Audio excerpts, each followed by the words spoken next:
It takes a brave and independent mindset to go tiny. If you are trying to figure out your tiny pivot, this podcast is here to inspire and connect you with the other unconventional, gritty, inspirational people within this community. I am Laura Lynch, your tiny house friend and host. On this show, we are always going to come back to money because as a financial planner, this is the question I hear the most. How do I make this work for me financially? Well, that's my jam, so jump in, let's go. New episodes drop every Thursday. Rebecca and Dylan, welcome to Less House, More Moolah podcast. I'm super excited to have this conversation with you all today. I think that your unique perspective on money and relationships will be super valuable to folks. I know that money has been, an ongoing work in my relationship. So I'm super excited that we get to delve into this topic. For the listeners, would you please introduce yourself and, highlight we'll go back at the end to where people can find you, but just sort of let us know who you work with and kind of what your focus area is. And also talk to us a little bit about your journey through housing together. Yeah. Sure. So thanks for having us. So I'm Rebecca and this is Dylan. I'm Dylan. Yes. Yeah. I can't necessarily point when we're doing a podcast. I got to talk to. Yep. Yeah. And so we are a married couple and we focus on being financial coaches to married couples. And we started this about 5 years ago or so when we first got ourselves completely out of debt. A big part of our strategy was downsizing our housing and examining that and saying, do we really need this much house? Do we need to be spending this much on rent? Or, we travel so much. Why not? I mean, we just pretty much sleep there anyway. Right. So, yeah. And it's a landing pad. We saw it as a place that we could use to just sleep and then go do the next thing because we like to travel a lot. Yeah. So if we weren't working, we were traveling. And we wanted to pay off our student loans. We wanted to achieve financial freedom. And so that was I don't think we would have been able to do it. Definitely not in the amount of time that we did if it wasn't for that. But after we achieved financial freedom, we decided that we wanted to start helping other people with this whole money thing. And so we became financial coaches ourselves. And yeah, like I said, now we focus mostly on married couples and helping them to navigate those really challenging things of getting aligned and, not only learning what should I do with my money, but how do we both agree on that? And how do we both know what we need to do? Right. I definitely see the working with couples. Couples have a unique challenge that we have two different points of views, two different perspectives, two different histories with money. And so how do you figure out how to deal with all these challenges that come up with how I view money versus Rebecca views money? For example, I came into the relationship with $30,000 worth of student loan debt. So how do you deal with that when the other person's totally debt free? And so we just love navigating those conversations because when couples figure out how to do that together, it strengthens the relationship and just helps them do so much more than trying to play this individual game with money, which is just so prevalent that nowadays on the internet. It's just like, how can you be you instead of how can we work together to go further together? Yeah. Yeah, I think that's so important because part of the beauty of being in a relationship is getting to have two different sets of strengths and two different sets of perspectives. But our bias, our affinity bias, makes it so that we like people who think like us. And so when you have two different thought themes around money, it takes like a lot of intention to say, hey, your perspective is as valid as mine. And how do we bring the two perspectives together so that we can accomplish more than we would be able to do individually? Exactly. Yeah. And really just stepping away from that, protecting self and I'm always right, to, exactly. Just being able to understand there's more when we come together. And that's really transformative, especially when doing big things like saying, okay, yeah, let's downsize our house. Yeah. You're going to have both people buying into that sort of decision making. Yes, that's so true. And I think that there's one person often in a relationship who feels less confident around this and is less likely to sort of express their opinion because one person has traditionally been more money dominant in the relationship. And so Yeah. then they can like really stop an action from moving forward with resistance to the idea without ever having previously expressed kind of what their money motivations or relationships with money are. And so enabling both voices is so critical. Yes, and that's a big part of what we do when we sit down with couples. There's always one who's going to really grab the bull by the horns and just be like, this is everything, this is what we're working through, blah, blah. And the next person's going to kind of take the back seat just naturally. And so my job as a coach is to say, okay, now how do you see it? How do you see your finances? And it just really forces that voicing of their opinion and their Right, yeah. thoughts. It's just helping people facilitate the conversations that they know they want to have, but just haven't figured out how to do them quite yet. Mm-hmm. Yeah, it's so good. I think if you can tackle money challenges in a relationship, right, you're just really overcoming a lot of the future problems that you might have. I mean, so much about splitting up is often about, rooted in those money pieces. So I applaud the work that you're doing. It's so important for people. Thank you. So I wanted to kind of dig a little bit more into what you were talking about when you were really focused on, becoming financially free and debt free. How did you rank housing in terms of your different priorities in life? I think for us, well, actually, yeah, what do you think for like, I don't know if we ever voiced it that way, but what's your perspective? Well, it was immediate as soon as, so I proposed to Rebecca and Mm-hmm. we realized that our finances were also a very important thing during that time. And so immediately we started to say, okay, let's not make money get in the way of the relationship. And the house just stood out so much because we were renting and it was $1,400 a month and 15. $1,500 a month. So it was a decent chunk of change. And so we decided, like, let's go negotiate with our landlord and see if they'll Especially do for, anything. yeah, especially for where we were at in our careers. I mean, we were still really young. We were like Right. 24, 20, 25, 26. 25. Yeah, just Yeah. mid 20s though. And so yeah, we had just made a move across the country. We'd spent all of our money to get there. So we were just looking for any way to squeeze money so that we could do the things we wanted to do. Mm-hmm. And like Rebecca said at the beginning, we just saw the house as a landing pad to sleep and rest and eat in between work and traveling because we moved out west and we wanted to see all the national parks and we love backpacking and camping and climbing. So how can we do more of that? And so housing didn't seem that much of a priority to us. And so we ended up looking for a new house and saving about half of our rent. Yeah, we We cut it cut right it down now. to $700 a month and moved to, we originally lived at this nice place. It was beautiful by a lake, really quiet neighborhood. You could hardly even call it a neighborhood. And then we moved into kind of a noisier part of town, smaller It's less location, desirable. definitely It less is desirable. definitely less desirable. Yeah, for sure. But I don't think until after we had done it did we really think about like housing as being something that super motivated us, had like home ownership as we discovered as we talked about our money stories and really started to have these conversations that couples need to have about what are our goals. I was like, well, I would like to own a house one day. And at the same time that we were starting to pay off debt, and Dylan's like, there's no way I could buy a house. I have $30,000 of debt, Right. And so like housing was interesting. Like I knew I wanted it, but it wasn't a huge driver for me.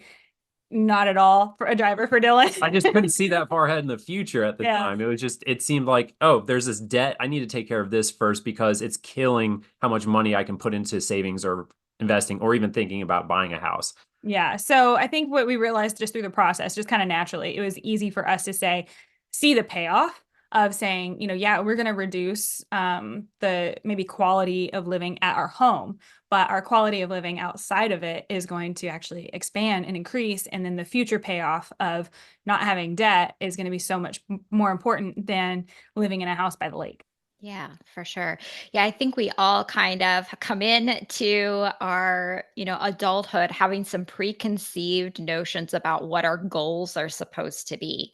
And Mm-hmm. we talk about this a lot on the podcast is kind of, summed up in the American dream of, buying the most house you can afford, upgrading throughout your career, 2.5 kids, corporate ladder. We just have this preconceived, set of goals that we never necessarily intentionally choose, but we just sort of take them on because we sort of mirror the goals that have been shown to us.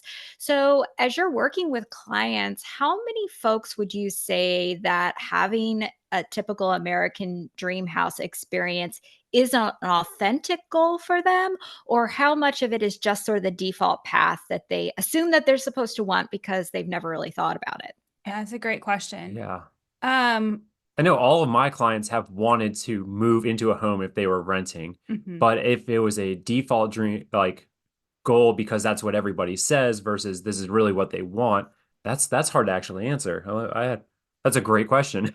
Yeah, I think that kind of similar to even like my own path, what I've discovered working with my clients in particular, at least, is that home ownership, it is just like a box that they want to check. They know that they want to own a home, but I don't know how much it's necessarily tied to um, having the biggest house possible, et cetera. Like it's pretty vague for how most people come into it, but it is just kind of there, right? And so we do a lot of exploring of what does that really look like and why, and is it worth it? And I have a ton of clients in LA, so we dig real deep of like, you sure you want to stay here? It's just so darn expensive. And so we explore alternatives, and trade-offs and things of that nature, right? But I think it is just kind of a default box that we have there in our life of like, this is kind of the progression. But people come to it for a lot of different reasons as well. I know for myself, it was really more about like self-sufficiency and resilience and independence, for being my motivation for owning a home, and more so land. But, not status, or I want somebody else to know that I've made it or something like that. Like that was really never part of it for me. It was the ability to like build my own garden and nobody can tell me not to. Yeah. Yeah. And I would say, as I've had a little bit more time to think about it, and as Rebecca's going here, I've really thought a lot of my clients' goals aren't just about the house. They want the freedom to travel. Travel always seems to be the big thing for a lot of folks. So it is a reminder of saying, how much house do you need? If you get qualified for so much, you can not take all that money and use that extra cash flow that you'll have each and every month because you don't have such a big payment to do other things, to save for the future or for the next trip that you want to take. So we always have those discussions about how they can balance that goal of becoming a homeowner, but also to travel or invest for the future so that they don't feel as though that they're locked into one thing and they have the quote golden handcuffs. Mm-hmm. Yeah, that's so good. And I think that's why I write about, tiny living for me is really not about square foot. It's really about just being intentional with what your space Yeah. is doing for you and how you rank it in your priorities. So certainly home ownership and just having a home where you're not in a, not, you don't have a landlord certainly provides some layer of, okay, I feel safe here and this is my place. Frankly, if you're in an HOA, you don't have a lot of freedom there, right? Yeah, HOAs are the plague. Yeah. Although I will say that one house that we were renting in, there was no HOA, and you could tell there was no HOA. So That's there could accurate. be some benefits. It's just like, how much There's does that pros and HOA cons cost? for sure. Yeah, it's very true. But even so, most people I don't think actually sit down and like analyze because they're kind of in a system that's always selling them on the notion of buy as much house as you can afford. And what is being built today is not designed around, two or three people household. Houses have historically been much smaller and families much larger. And now houses are much larger and families are much smaller. So just the options that you have make it challenging to fit your priorities with the size of your roof. But anytime that someone's thinking about, how much house do I need based on what the goals that I want to achieve, I think that is just steps, like huge steps in the right direction. Yeah, completely agree. It really, when you start having those sorts of conversations with people, when we start having those conversations with clients, it's really amazing how they start to just look at it completely different versus it being just kind of this vague goal, and looking at, like you're saying, the houses that are currently being built versus what's on Instagram and, feeling like they need to keep up or compare themselves. And it's just like, let's unplug from that and just focus on like, what do you truly want and need? And that's when it really becomes very obvious to them of what they truly want and need. Right. And when we talk about how can we create more cash flow so you have more flexibility in your life, it's easy to point the finger at the latte or these simple pleasures that we have in life, but looking at your home as this opportunity that if you save just a little bit, you don't have to be as drastic as Rebecca and I and cut your rent or your mortgage in half, but even if you just downsize just slightly, that creates so much more savings and you can keep those little things that you love, which is an approach that we took and we loved it. It was awesome. Well, and in Danish culture, like hygge and stuff like that, they talk about like those little daily pleasures are actually the things that make us the happiest, not this like vacant house that now we feel like we have to fill up with stuff. And again, all of this is financial obligation, right? So it's really just a matter of simplifying things and noticing what are the things that do truly bring me joy. And so I think people's attachment to the latte is valid. It's just that, and like I said, we talk about all the time, it's just about the trade-offs. It's not that you can't afford the latte, it's that you can't afford the latte and or the house. And so you have to really do that introspection of what truly brings me the most value in my life. Yeah. Actually, Laura, do you mind if I throw a question at you? Oh, please. We're going the reverse here. But have you seen those heat maps of houses and how much footprint people actually use? I haven't. Probably tell me about it. Oh, it's pretty fascinating. There's a bunch of studies, and when Rebecca said she was talking to you, I was like, I know there's something about this online.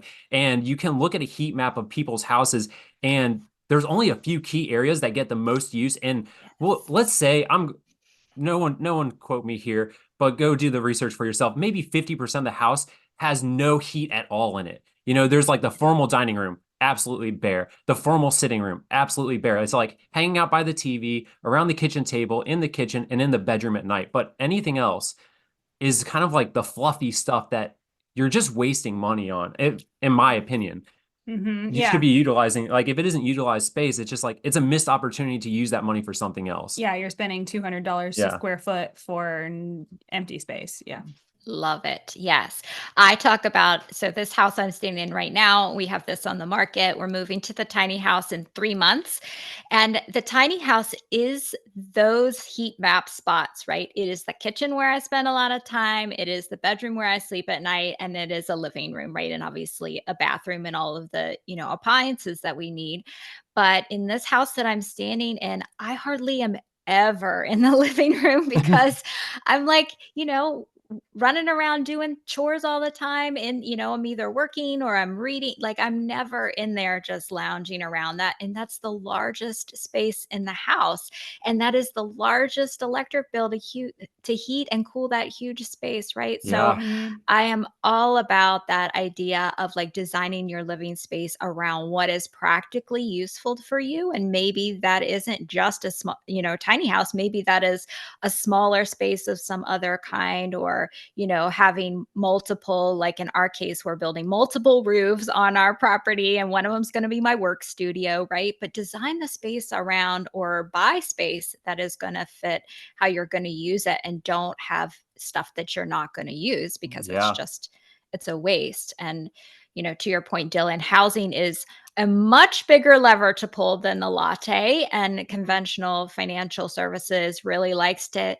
beat up on the latte. But, $8, on your way to work can bring you maybe a lot of pleasure, whereas the hundreds of dollars that you're having to spend on all that extra square footage is significant. It's kind of like a elephant in the room, right? Yeah. But nobody wants to talk about it, right? Because they know like it's it's kind of controversial, right? And it's such a big radical change that you'd have to make to your lifestyle that nobody wants to bring it up. But we look at every single line on people's budgets, and we're like, is there any other option? Roommate, parents, house hack? What like, are you willing to do any of these things? Because it's really gonna transform your life, even if you just do it for a season. And that's what I think that people don't really recognize, is that you don't have to even do this forever. It can just be something that you do for a little while to change your overall trajectory. Yeah, for sure. Dylan, did you want to add something? Well, I love the idea of seasons. It just helps so much to think. I just kind of bouncing off of what Rebecca says, that our decisions don't have to be final. and that it just like it can be short term and I'm going through this so I can reach this goal. And once that goal is reached, it's going to create a lot of flexibility in my life and I can move on. And so if we think on a longer time horizon than just the current life that we're living, then it gets a lot easier to think, oh, I could have a roommate for 6 months to a year if that meant that I was financially free at the end of that 6 to 12 months. That would be awesome. And then after that, I can move on and I can have a lot more flexibility and no roommate. Great. Yeah. But I was listening to something recently, gosh, it may have been your podcast. I don't know. But that when people will make these changes, that then all of a sudden when like they have the option to maybe go back, they're actually like, no, I don't want to go back to that old lifestyle. Like this simplified life is more intentional, and I didn't actually need that stuff. So I think that that's a really interesting thing that has definitely happened for us as well. Is, as you do make these changes and simplify things, like you really notice, I mean, genuinely, like how little you need to be happy. And I think that's a pretty powerful thing. Yeah. And one of the other things about it, like when you get smaller and you don't have as much space, then you have more money to buy the higher quality version of stuff to fill your space. And so, I like to knock on Wayfair all the time. Sorry for Wayfair listeners, but there's a lot of cheap stuff on there. And imagine you buy a dresser and you have to replace it every other year because it just falls apart, opposed to going to your local like craftsman who's going to build you a beautiful dresser that will last your entire life and become an heirloom family treasure because you get to pass that down. You buy it once, it lasts forever, and you can afford that when you're not spending so much on extra space. Yeah. Quality over quantity for sure. Yeah, I heard a recent statistic, and I think I put this in one of my LinkedIn articles about the billions of pounds of furniture getting sent to the landfills every year. And it's because we now have fast furniture, just like we have fast fashion. Yep. So all of that is just creating mountains of waste for future generations. Yeah. So now let's talk about debt, because I know that you all have done such, put so much focus on your debt-free journey. And I'd like you to share with us a little bit about how you see debt impacting the couple's relationship, because we know that the American dream house typically comes with some debt. And it's great for that moment when you sign your paper and you buy your first house, right? But then you're committed to that purchase for 30 years and your relationship has to swim in that river. So let's talk about how you see debt and couples. Yeah, I mean, even outside of just the mortgage, right? Debt definitely adds a lot of stress. There's always one couple who's more bothered by it than the other. And there's a lot to that. But debt in general can be extremely detrimental to your relationship, and just the financial strain that it puts on you in terms of how obligated you are to those payments, and the lack of flexibility that it gives you within, just your day-to-day spending even, right? And so that's how I think it really hurts the relationship the most, is when those payments are so burdensome, whether it's just the mortgage or mortgage plus, that it limits your ability to do the things that you wanted to do as a couple, right? So you're house poor potentially, or you just have so many student loan payments and credit card payments, et cetera, that, you're not traveling like you thought you would in this point in your relationship, or you have so much debt that you feel like you can't afford children, different things like that, right? So, I mean, we could probably go on forever for all the ways that debt can really be harmful, but mostly because of just that chain that you feel like, you're just chained to it and you're unable to do the other things that you wanted to do. Yeah, I definitely see it. It's how thoughtful the couples were before they ended up purchasing the home, because a reasonable payment, you start to see that you're putting money into your own pocket. You have your own savings account that you're putting money into, which is great. But I have an example of a friend of mine during, like, was it the beginning of COVID? He ended up buying a nice house out in the middle of the country, huge house, more than, he probably would have bought if it was any other time, but the student loan payments weren't going, right? Like student loans payments were paused. And so we were keeping up during COVID and talking. He's like, man, I'm so glad that student loan payments aren't going on right now, because one thing after another keeps breaking. And if I had to pay my student loans, I'd have a problem right now. Plus the mortgage, plus all these repairs, right? And be in a lot of trouble. Right. And so I see, it just depends on how people decide how much do they want to bite off and how much can they actually chew, are two different things. And so if they're taking on too much mortgage and too much monthly payment, it's just the golden handcuffs, and it becomes a stressor in the relationship. Or if it's a nice home where they start to build the life that they like together, then it can be something that they actually really enjoy. It just depends. It has to be really thoughtful.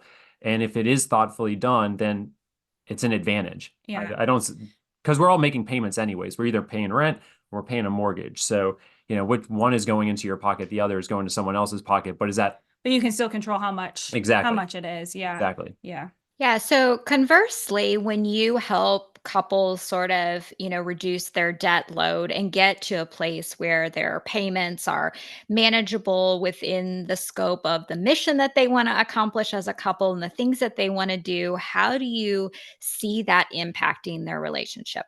Well, I see it can totally relieve the stress of that one person in the relationship that was stressed out. Like Rebecca said, one person is a little bit more comfortable with the debt than the other. And I've seen people just say, I finally can think about the future.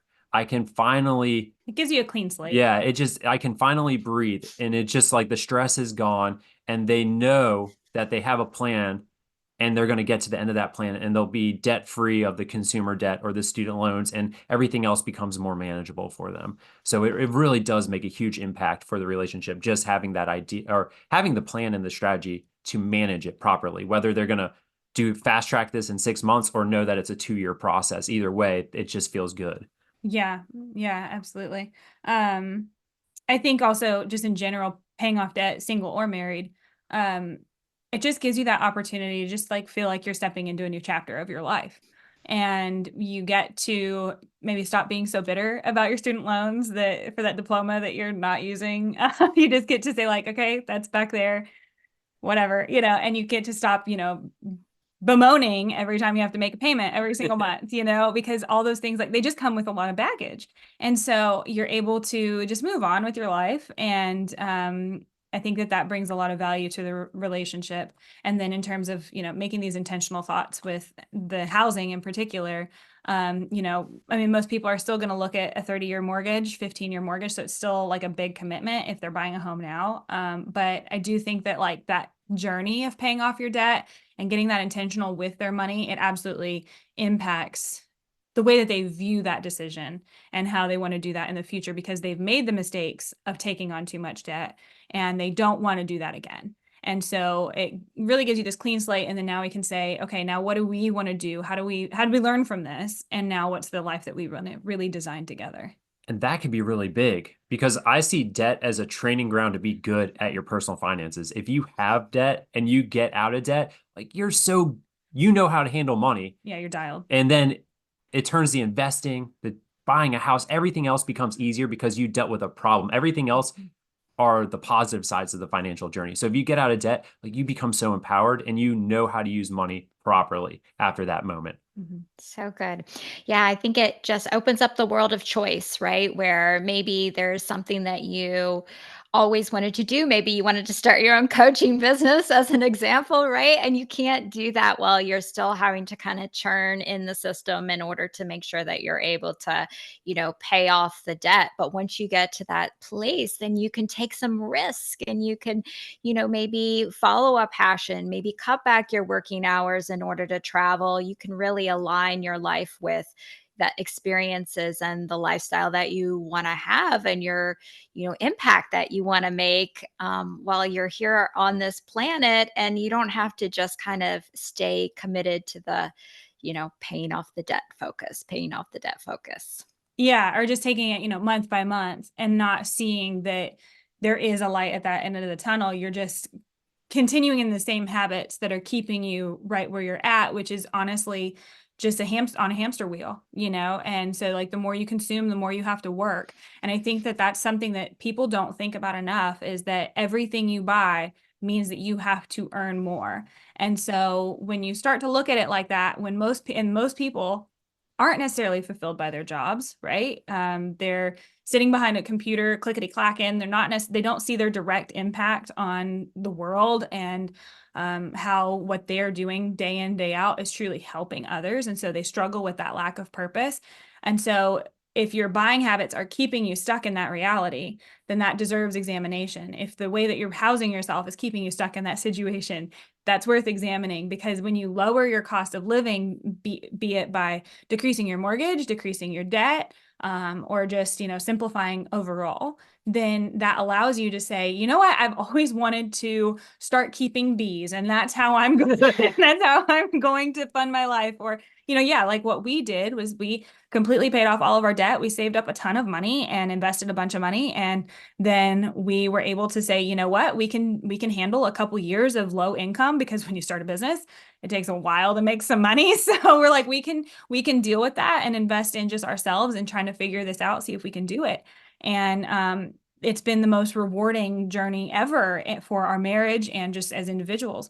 And so, but we would not have been able to do that if it hadn't first started with, let's be more intentional with how we use our money, and let's really look at how are we housing ourselves and how much are we spending on that. And that really was like the biggest decision that got us on this path. Yeah. So good. So let's talk just a little bit about how you help your clients design a life of joint purpose and resilience.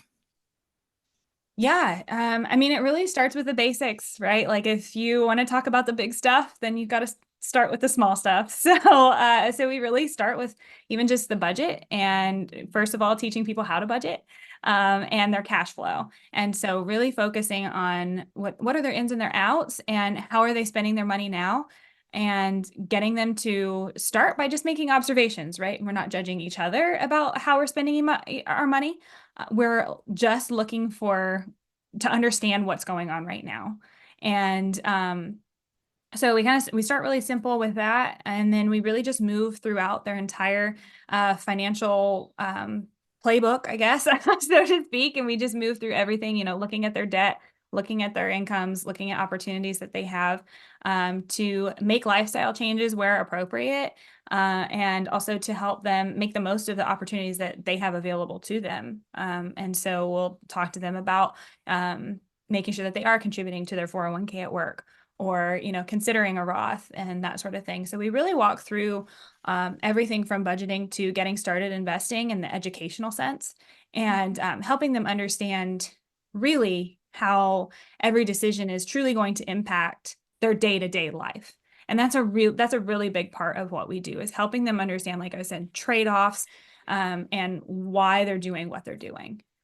Yeah, and a big part is getting both people at the table having the conversation together, because a lot of times before a couple's come to work with us, they haven't done that quite yet. One person's hesitant, they're not really interested, or they know they want to be involved in the conversation, they just don't know how. So a lot of times it's the conversations and the open-ended questions that we ask that help just prompt the conversation that they've never had before, so that Rebecca knows what my goals and dreams are, and she knows what my goals and dreams are. And then how can we align those things and get on the same page together? You said you twice. Oh, did I? We only care about Dylan's dreams here. I knew what I meant, but everybody, I hope everyone else. We know what you mean.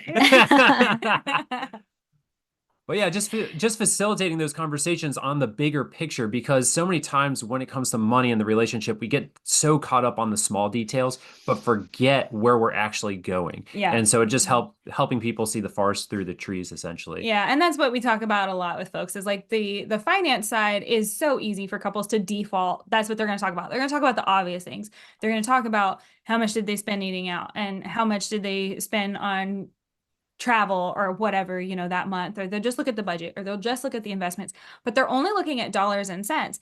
They don't know the questions to ask, to actually say, how do we start to look at this to make changes? How do we have the right conversations so that we get to the root of maybe a spending issue, or someone who isn't interested in money, and getting both people to sit at the table and be willing to have the conversations about investing, and not just be like, oh, you've got it, you're so good at it, and it's like, that sounds great to divide and conquer. It sounds super efficient. But as we know, especially women, a lot of times when we're left out of that conversation, it can be very detrimental to our future. And so it's like, even if you trust your spouse with everything, you still need to have those hard conversations. And so we really help them learn how to facilitate those, and ask the questions that that just aren't obvious, right? So that they can actually, and then how to take those answers and turn it into an actionable step and actually come to a resolution of, okay, this is what we're going to do. Yeah, that's the big thing, right? The actionable step that they both are excited to do Yeah. together. Yeah. Yeah, so good. Just this week, my husband and I were working on our taxes, which is a a yearly thing where you have to sit down and pull up all the different businesses you got going on and do all the Mm-hmm. things and make sure you have all the documents. And so before we got started, I'm like, okay, let's have a unity conversation here about how we're on the same team and we're going to look at the numbers and they don't necessarily come with any judgment. We're looking at the past, they're just the numbers. But let me tell you what could trigger me in this conversation. And you talk about how you might like, and just sort of having a prep conversation because we know from history that this can be a triggering event for us every year. So having like, I have this scarcity mentality around spending, and this is why I'm so frugal. And so let's talk about the values around how we're treating our money a little bit, just so that we can make sure that we're on the same page before we go into this conversation, because I don't I don't want it to ruin our week talking about money. So I think Yeah. that those conversations that you're helping clients through are so valuable. Well, and that's such a great example, right? Yeah. Of before we have this challenging conversation, let's just voice our biggest concerns. What are you not looking forward to, dealing right now? What can I help you through? Right. So what are you most concerned about and what can I help you through?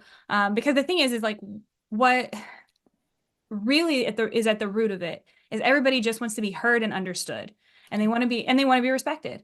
And so when you can finally have those conversations where both people feel like they're being heard, they're being understood, and their thoughts are being respected, they're not being shouted down, they're not being told that they're wrong, they're not being told that they're stupid, or anything like that, then you can actually work together, And so it's really great to do even just that, of prefacing the triggering conversation.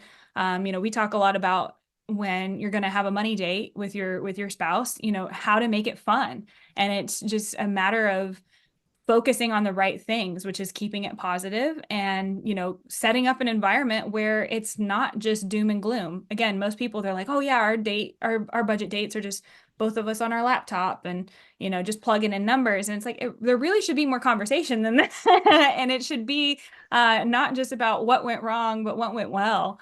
And, all of those ways that we can find the opportunity to kind of rewire our brains and our relationship with each other and with money, so that we're not only talking about finances when it's bad, but we're talking about it even when it's good, especially when it's good, because we have such a negative bias we have to overcome. And, and when we have that negative bias and things aren't necessarily going well, it's so easy to blame your spouse. And just be like, this is all your fault. Even if that doesn't make sense, but we like to, because we want a scapegoat, right? So we shine a light on their flaws, and it can just snowball into such a negative thing. Yeah, I love what you're talking about too, Laura. It's just the idea of It's really setting good. the intention before you even have the conversation. And we do this all the time before we do a podcast or we're working on a big project, because, we talk to couples and talk about how to manage money together. But Rebecca and I are very different and we are very opinionated. So being able to set the intention and say, like, relationship first, now let's have this difficult conversation. It's always helpful, because then we can walk away if we need to, and then just hit the pause button and reset and make sure that we're being respectful to one another, just like you do with your tax conversation this past week. Good. Well, Rebecca and Dylan, thank you so much for sharing all of that. Such great work that you're doing and such great wisdom about how you took a hard look at housing when you were first kind of figuring out what your primary missions were around getting debt free and having travel in your life. Would you please share with listeners where they can track you down? Sure. So we have a podcast as well, called Rad Money, RAD Money. It's all one word, actually. And then we're on Instagram, and our handle is Rad Coaches over there. Yeah, and our website is radcoaches.com. So you'll find us really at Rad Coaches kind of anywhere. And yeah, we put out 2 episodes a week. So, and hopefully soon we'll have you, Laura. Awesome. So we'll make sure that all of those links are in the show notes. And thank you both so much. Thanks for having us.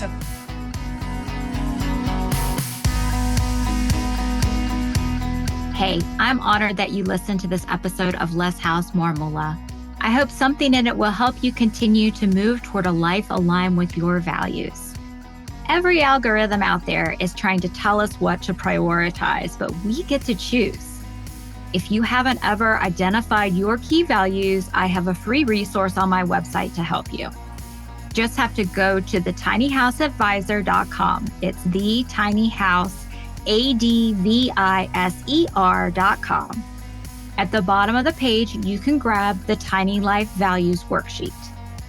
When we design a life around what is our core truth, we shortcut to deep fulfillment. See you next Thursday. Please see the show notes for important disclosure regarding the Tiny House Advisor LLC and this episode.